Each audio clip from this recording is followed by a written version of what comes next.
Hello everybody, welcome back to another video. Today I'm going to show you which opportunities we can find on the markets for the next days. Subscribe not to miss the next videos, leave a like, leave a comment. I want to know your opinion on this analysis. It's very important to me. So my first pick remains the gold, at least for a day trading activity. I am a day trader, so I show you how I analyze the markets to find opportunities. So price actions here is giving us so many opportunities because the price is feeling this very strong price structure at 1865. So it's working like a very good resistance, as you can see from the last candles here.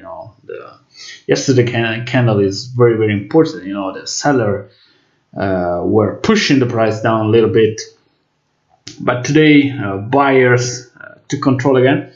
So opportunities for the next days are two, and if the buyers are going to take control and break this resistance, they may push the price towards 1880 or even better 19.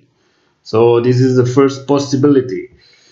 The second one, if the buyers fail to take control, seller may gain a little bit of momentum and push the price down, retest this very important structure at 1825. The third possibility is just a little bit of compression. We could see a little bit of compression before going up or down. So at least for day trading, for me, those are the two main possibilities. Leave a comment below, let me know what you think. It's very important to me. Leave a like. For today is everything. See you soon. Bye bye.